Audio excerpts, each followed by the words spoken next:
Magandang hapon sa inyo lahat. Ito po si Herbert Curia, author-promoter ng Human Rights Promotion. Ang boses ng Human Rights Promotion sa malayang demokrasyang ito, kakibat ang ating pananalig sa ating banal na Panginoon Diyos, banal na Panginoon Kristo at gabay ng kaliwanagan ni Banal Santa Maria, mula sa isyong ating nakalap at pagbabantay sa mabuting pamamahala, patas na hustisya at karapatang bantao ay hinggil sa issue ng Marcos Admin, Bagong Pilipinas Program on Food, Shelter, and Relief. Ang Administrasyong Marcos ay may ting na pinatutupad ang pangunahing karapatang pantao na maibigay sa mga Pilipino o ang right to food and shelter at maging ayuda. So ito yung ating tinunghayang issue ngayon o na yung programa ng ating administrasyon hinggil doon sa food, shelter, yung pangunahin ng mga karapatan. Ating tiningnan ang pagpapairal nito ng ating pamahalaan. So sa issue ng inflation at presyo ng bilihin in agri products, particular bigas o rice, ay naging usapin dahil sa mataas na presyo nito at nagkaroon ng iba't ibang hakbangin ng pamahalaan upang mapababa ito at mabili ng maralita o masang Pilipino. Sa ngayon, naglaan ng 5 bilyong pondo ang pamahalaan upang maibenta sa merkado. Mula sa kadiwa ng Pangulo ang 29 per kilo na bigas. So malaking menos at makakabili na ang masang Pilipino sa halagang ito. Yeah. So sa issue ngayon ng inflation, patuloy na mataas na presyo ng ating agri-product, particular rice. So yung ating pamahalaan, gumawa ng iba't ibang hakbangin yan para lang bumababa yung presyo ng bigas. Ngayon ay naglaan na siya ng 5 million na pondo para mapababa to 29. So nag-subsidy yung ating administrasyon for the rest. So mabibili na ngayon up to 29 yung bigas sa kadiwa at hindi lang 10 kilo yung maaaring mabili. Di umano, maaaring mas mataas pa sa 10 kilo yung po pwedeng bilihin ng bawat Pilipino o bawat household na yun yung limitasyon dati noon, 10 kilos. So ngayon at 29, so pwede makabili ka ng more than 10 kilos pa yata yan. So I hope I'm not wrong with that sa programang yan. So malaki yung improvement nung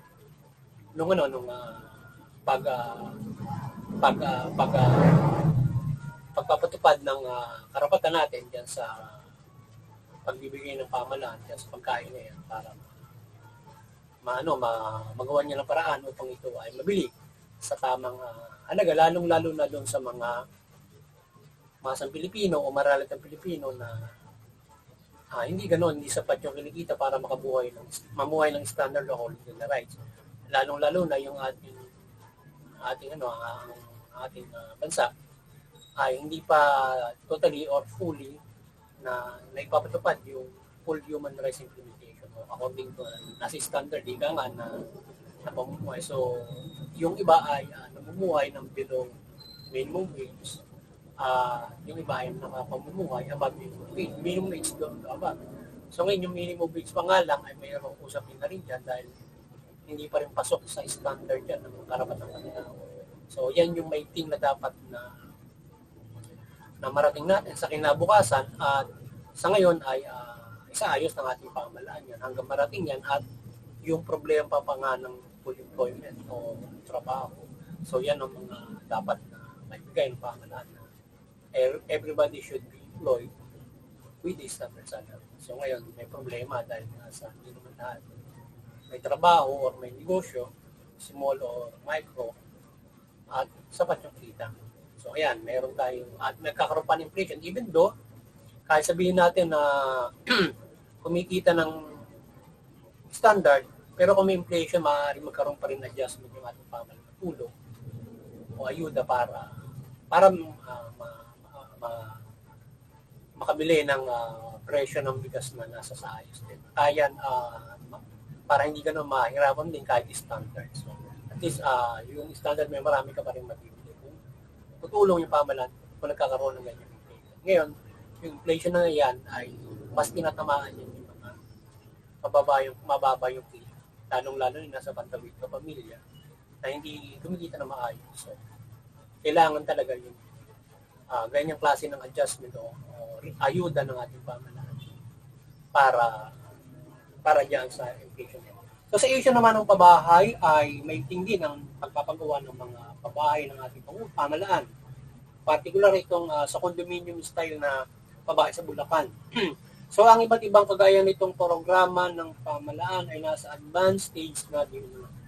So maraming nabibenepisyuhan ng mga pabahay ng ating Pangulo. So yan.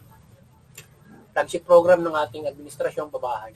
So, isa, yung food, okay doon sa mga iba't ibang mga sa agri, no? Pinatayan niya. Shelter, so ito yung pabahay ngayon. So, pangunahing karapatan niya. So, ngayon yung pabahay ay piniitin din niya para yung backlog ng marami. Parang ang target yata na 1 million isang taon. So, para mabigyan ng pabahay yung mga walang bahay na mga Pilipino. So, napakarami. No? At nais pang magkabahay sa kinabukasan. So, dapat ay pag-itingin ng ating administrasyon, DSSUD, para magawa yung programa niya at marating yung target na mabigyan lahat ng pabahay at in the future ay madaling magkakabahay. Ang sino mang nais na magkabahay, lalapit sila doon sa pamahalaan. So, makakamit sila sa pabahay. Aside, so maraming sa ngayong DSSUD kung paano magbibigay ng pabahay sa lipunan ng Pilipino. Pag may trabaho ka sa pag-ibig, doon ka, yun yung katuwang mo para paano ka makapagpapatayo ng pabahay. So maglo-loan ka ron para bayaran mo monthly para magkabahay ka. So yun ang mapabahay, hindi naman basta libre yun. So yun ay babayaran yung lipunan ng Pilipino. Na halimbawa, ikaw ay tutulungan magkabahay, so babayaran mo halimbawa sa mababang halaga, ganun-ganun. O sa ganung presyo lang. At bibigyan ka pa ng trabaho. Siyempre para ikaw ay masustento mo yung pamumuhay mo. Dahil kasi kung ikaw ay walang-wala, hindi naman tayo naman lahat ay hindi po pwedeng hindi mabubuhay. Kaya lang, yung mga iba, hindi sapat yung kita para magpatayo ng babae. So, tutulungan sila ng pamahalaan para maupatayo ng babae at affordable prices at hindi ka mahihirapan para bayaran sa condominium style at iba't ibang programa ng gobyerno sa pabahay. Sana maging mahusay yung pamahalaan yan at maging fair for everybody else na nais na magkabahay o mga walang bahay. Sa lahat, all over, lahat. Kasi yung pati mga probinsya, hindi lang syudad, yung mga squatter doon, yung mga walang bahay doon, lalagyan ng bahay, bibigyan ng bahay para maging maganda yung ating syudad at maging probinsya. So ngayon ay probinsya makapagawa rin sila ng bahay para doon sa mga constituent with the DSSUD. So sasapin naman ng ayuda ay itong programa ng DSWD na AKAP ay maigting din ito makatutulong sa mga kababayan natin na kapusbalanan o below minimum wage earner na mabibigyan nito na nasa 3,000 to 5,000. Ang range ng ayuda na nasa 5 milyon na Pilipino yung mabebenepisyuhan. So yung ating pamahalaan, taon-taon may programa siya doon sa AKAP. Yung AKAP niya 3 to 5,000 yung ibibigay niya. Parang sa inflation tulong doon sa mababang kita nga. Ayuda talaga yung pahingi yun sa mga tao para maka-menos doon para magkaroon sila ng parang kumagaman na matulungan sila doon sa mataas na bilihin. Ngayon yung atin namang yung sa programa naman ng Pangulo ay yung kanyang ayuda roon ay para mapababa ngayon ng presyo. So ngayon ay parang from yung mga minimum ay sobra-sobrang menos ang makukuha nila from the 29 and then yung may akap ka pa. So ngayon yung pambili mo na tulungan ka na at least kahit pa paano malaki yung menos kumbaga man sa discount kung dadaanin mo sa discount computation do sa inflation malaki yung napababa ng malaki ng pamahalaan with the akap at saka yung 29 pesos palang pababa kung iisipin mo yung kung hahabulin ang inflation. So malaking bagay yung 3,000, 5,000, tsaka yung 29. Kaya lang ilang mga Pilipino lamang syempre yung kapos ang kita ang mabibigyan mo. Pero municipality, 5 milyon. So ilang tao, 5 milyon tao kung di-distribute mo sa bawat municipality. Bawat barangay, tigilan sa bawat barangay. Saan? So yun. Sana paigtingin pa ng ating pamalaan yung kung paano bibigyan talaga o paano matutulungan yung mababa yung kita. Yan. Particular yung sa iba't ibang aside from pantawid, di ba? So ngayon ang Human Rights Promotions ay may team na sumusuporta sa mabuting pamamahala, patas ng hustisya at karapatang pagtao. Sa isyong ito ng Marcos Abing Bagong Pilipinas, Program ng Food and Shelter and Relief ay ating may team na sumusuporta ng bangin at pamahalaan ito ng Administrasyon Marcos sa kanyang Bagong Pilipinas. So ang mga pangunahing ito ng karapatang pagtao ay mahalaga na maibigay sa mga Pilipino at makapamuhay ng may matitirhan at makabili ng murang bilihin at may ayuda pa para sa mga kapasakit. So ngayon ang ating Human Rights Promotions ay may team na sumusuporta doon sa programa ng ating Bagong Pilipinas para ipatupad yung karapatang pantao mula dito sa kanyang dito sa kanyang mga programa ito doon sa food, karapatan natin sa food, shelter, sa pabahayan. So na pinigin natin mga pangunan maging doon sa mga pag-ayuda. So sana ay mas tuloy-tuloy na mapag-uusay ng ating pamahalaan yan, not just facing inflation, but kundi sa sustainable life, patuloy na pamumuhay na tayo ay mayroong mabibiling bigas, mabibiling pagkain ang ating lipo na Pilipino na napapangalagaan ng gobyerno. So, hindi tayo kakapusin. At abot kayang halaga at kaya ng ating at hanggang sa marating na ng ating bansa yung full employment and standard salary. O sa ngayon, hindi pa nararating ng ating bansa yan na lahat ng Pilipino is fully employed either in may trabaho or sila ay may negosyo micro. So, yung kasing ideal, kapag standard yan, iba 40,000. So, ngayon kapag ikaw ay magtatayo ng micro, small business, may sarili ka, sari-sari store, dapat yung sari-sari store mo, kikita ng 40,000 yun naman. Standard life ang magiging kabuhay mo. Dapat ganun kalaki yung dapat nakitain noon. Kung standard ang pagbabasihan ayon sa karapatan. Tapos, yung job mo, kung magtatrabaho ka, ganun ang sasahurin mo. Ganun dapat yun. Ganun dapat yung pag-regulate, pag gagawin ng pamahalaan sa kinabukasan, pag magne-negosyo, from micro, at pag magkakatrabaho ka. So, everybody live in according to life. Yun dapat yung ideal dapat nasa sa karapatan. Pero hindi pa naman natutupad yun. Kasi nga, mayroong nga mababang kita, yung minimum wage natin, hindi abot doon. So, para mangyari, magtutulungan yung lahat. At yung pamahalaan, ay gagawa ng magandang programa para marating yung ganyang klase. Tapos yung paano niya i-regulate yung mga negosyo from micro na ganun ang kikitain. So ngayon, hindi pa ganun ano yan. Dahil siyempre yung mga micro, small, ay hindi na makikita na ganun kalaki yun. Di ba? Kaya nga, pag-iisipang mabuti dapat ng pamahalaan, paano yung mga micro kikita ng ganun. Di ba? Pero pwede naman sila kumita ng ganun. 30, 40 pataas. Di ba? So yung pinaka-minimum, dapat ganun yung kikitain. 30,000, 40,000. Yung mga micro business. So kaya naman nilang kumita ng ganun. Kung bibigyan mo na example yung sari-sari store, parang kapag gano'n kalingin, medyo parang mahirap abutin yung 30 to 40,000 na isang sari-sari store kung sobrang liit nun. So kaya dapat ay tingnan mabuti kung paano re-regulate yun. Para yung Pilipino, kung gusto nang pipiliin niya na magkaroon ng micro-small, standard life siya.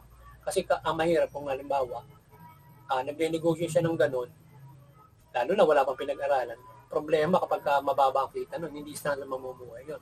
Mag-i-house din yun. So, kung maraming ganun, di ba?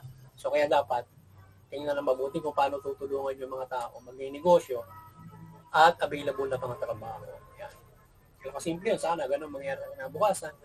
At hindi basta-basta. Para yung hindi ang mga programa ay hindi programa para yung mga walang kita, kagaya niyan, ay matutulungan.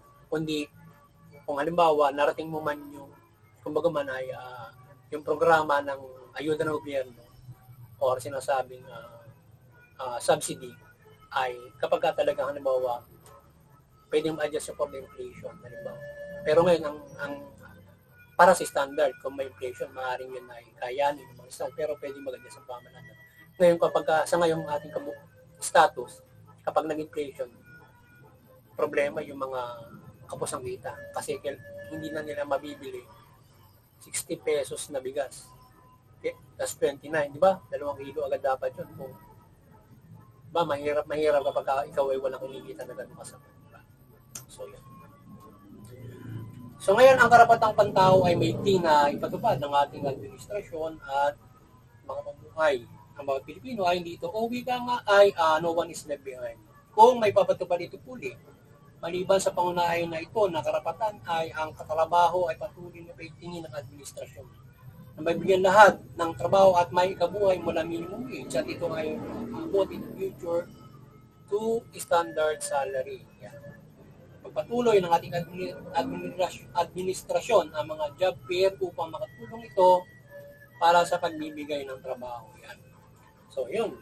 So, doon sa 19 na pagpapatupad ng ating administrasyon sa karapatang pantao as a from basic at iba't iba pang mga government services na karapatan kagaya ng health, education, iba't iba pang mga kaugnay niyan na may mga departamento para masustain yung ating lingkod ng Pilipino dyan sa karapatan na yan. Yun, itong sinabi natin itong ating issue ngayon na ginagawa ng ating pala. Marami pa lang sa karapatan na dapat na pag-iibayuhin ng ating pala. So, but ito yung mga pangunahin para yung Pilipino o mga tao ay makapamuhay according doon sa karapatan natin. Basically, di ba? Kailangan may pagkain, may titirahan ka. Ang napakahirap kasi, kung wala kang tirahan, ano kasi squatter, kung wala kang tirahan, kalsada. So magiging ano ka ron, magiging kuwang ka sa ating lipunan. At yan ay hindi maganda na ginagawa ng pamahalaan kapag mapapabayaan yung mga tao ng gano'n. Dapat gagawin nila paraan. Hindi po pwedeng gano'n. Kasi karapatan nila makapumuhay ng maayos eh. So dapat mo provide, kaya nga may pamahalaan tayo. You need to provide mga umahantong doon sa ganong klase ng situation. Ano man yung sitwasyon, bakit nagkaganon sila? Problema ng sistema ba yan o personal kaya nagkaganon, di ba? So, di ba? So ngayon kasi kung titingnan mo, kung lahat may trabaho at minimum wage, pwedeng umupa kung hindi mo kaya mabili ng bahay kasi hindi naman yung pamahalaan.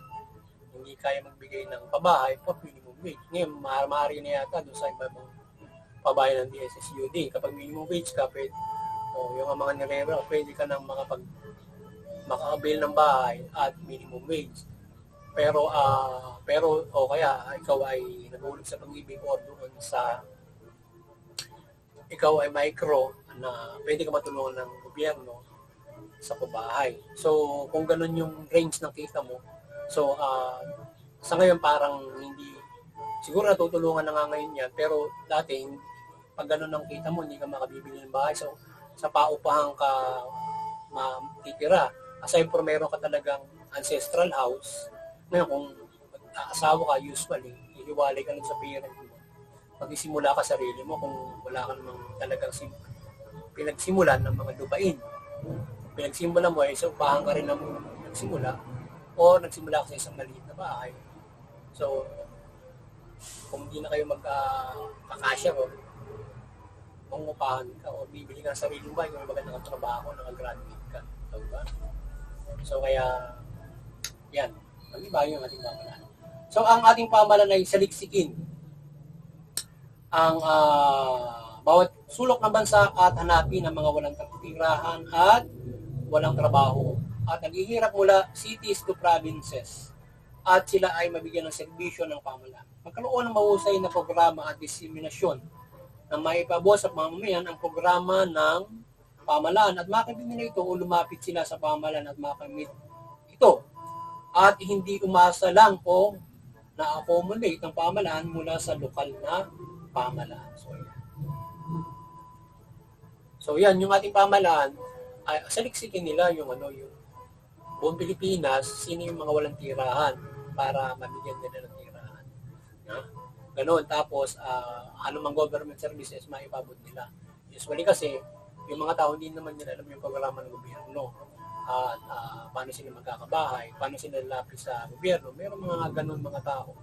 At paano sila matutulungan sa kanilang ikakabuhay. So, meron mga tao hindi nakakaalam yan. At yung iba, doon sa nakakaalam, sa pantawin yung iba. But usually, dapat ay saliksikin mabuti ng gobyerno. Tayo naman ay mayroong structural root, barangay, para masaliksik kung sino yung naghihirap sa isang barangay para matulungan ng gobyerno, mag-disseminate. Lapit kayo dito sa gobyerno, trabaho, o sa inyo ng pabahay. So, lapit lang kayo, gagawa ng programa ng ating bangka. Para mga ganon. Kaya sa pagpapainting ng karapatang pantao, ay ganon ang gawin ng ating pamahalaan.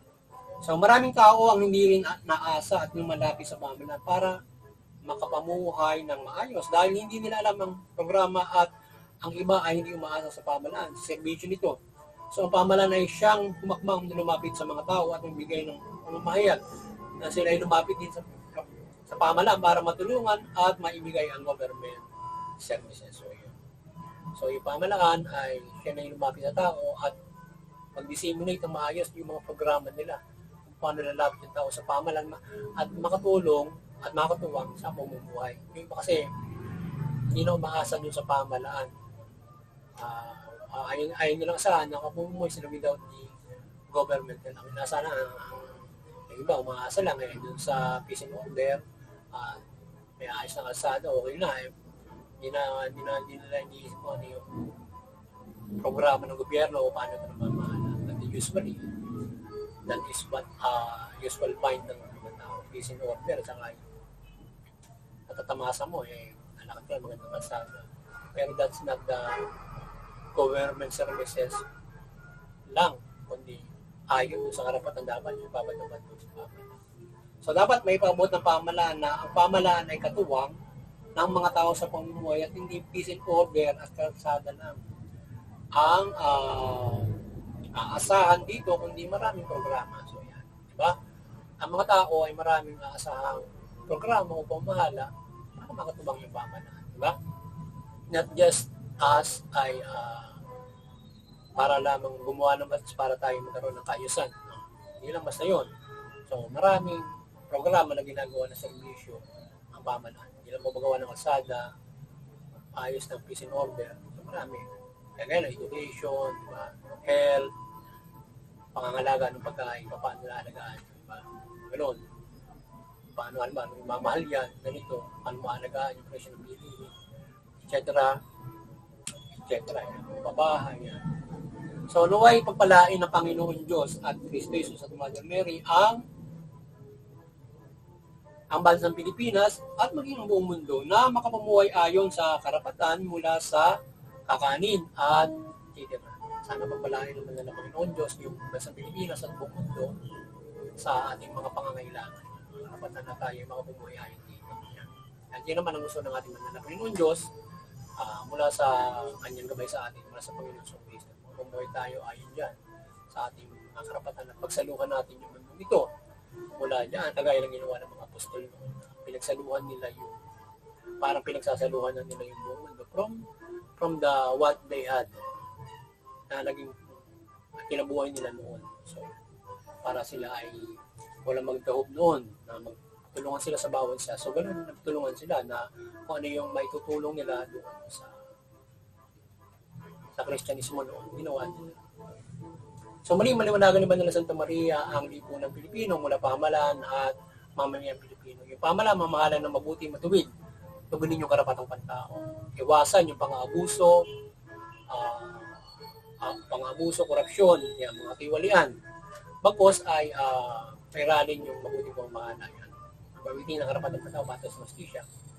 At yung mamamayan, iwasan yung sumunod sa pamahalaan, iwasan yung paglabag sa batas, paglaban sa pamahalaan. Suportahan yung mabuting pamahalaan o pamahala, suportahan yung karapatang ng tao o pagpapatupad dito, patos na justisya. Sa ngayon, magpumuhay tayo ng mapayapa, maulad.